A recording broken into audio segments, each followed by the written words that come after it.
servant king. Come see his hands and his feet, the scars that speak of sacrifice, hands that flung stars into space, to cruel nails surrendered. This is our God, the servant king. He calls us now to follow him, to bring our lives as a daily offering of worship to the servant king.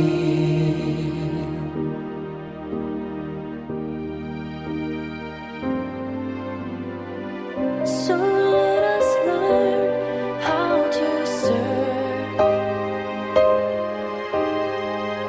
and in our lives enthrone him, each other's needs to prefer,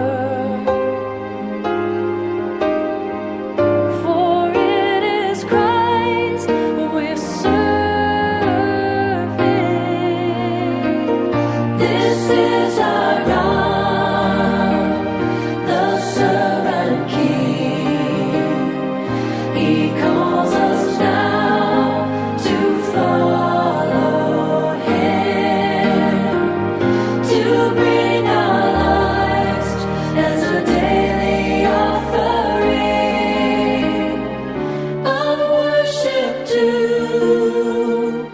the servant king, of worship to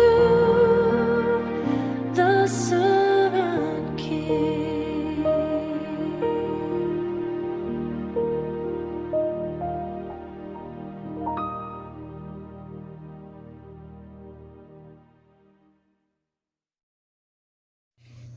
And now we're going to hear the reading. The reading is taken from Luke's Gospel, chapter 22, verses 39 to 46, and the video clip is from the chancel of South St Nicholas Church.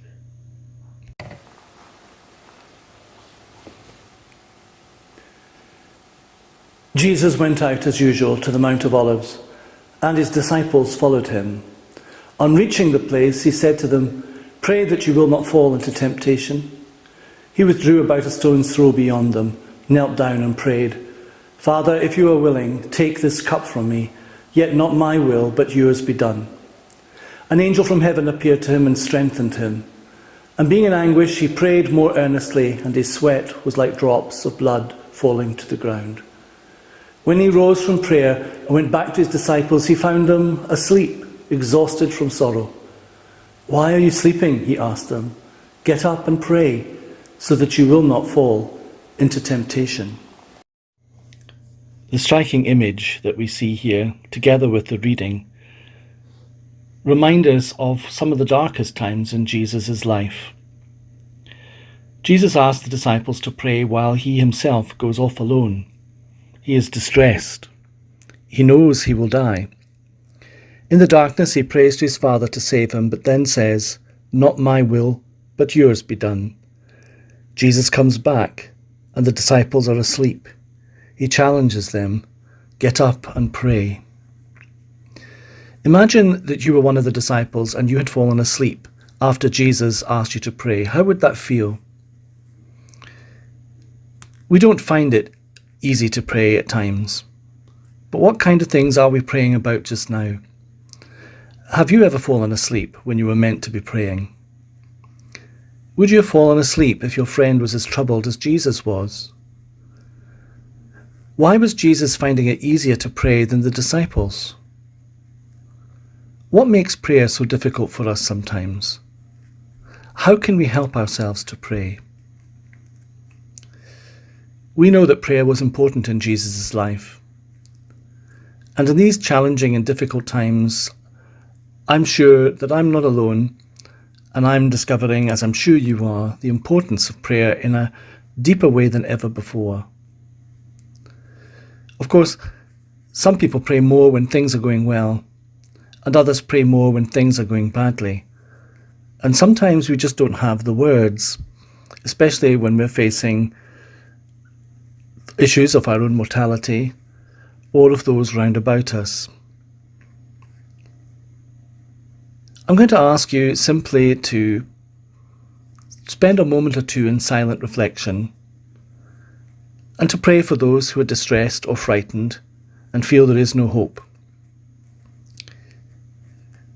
Pray for those who are alone.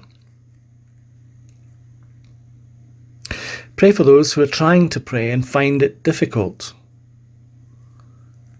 And let's give thanks that we can pray to God at all times, and we will be heard.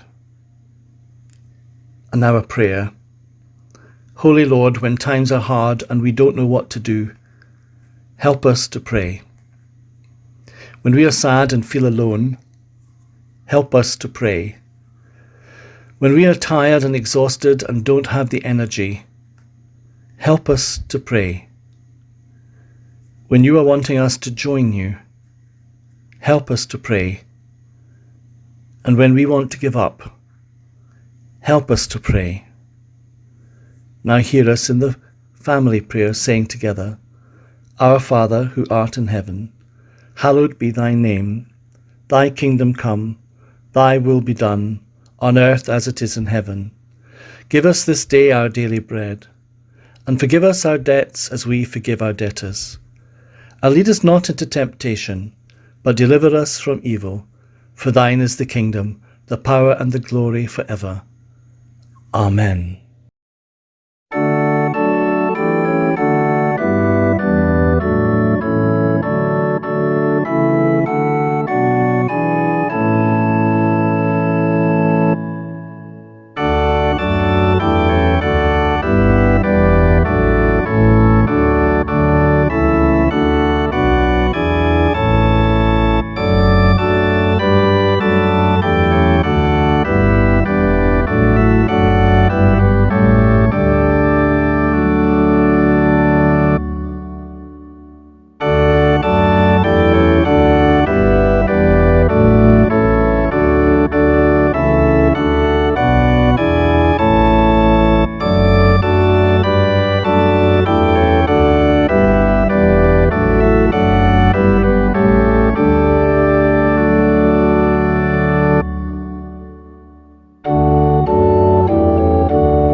When I feel the touch of your hand upon my life, it causes me to sing a song that I love you, Lord.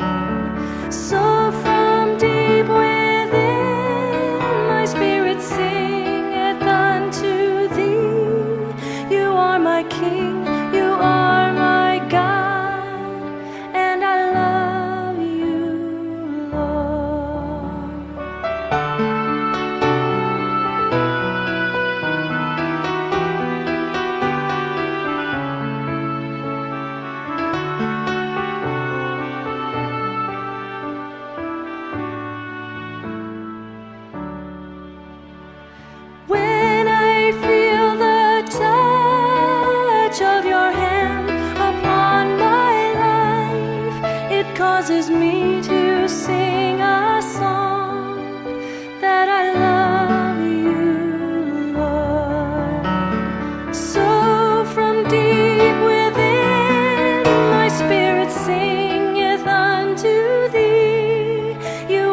King.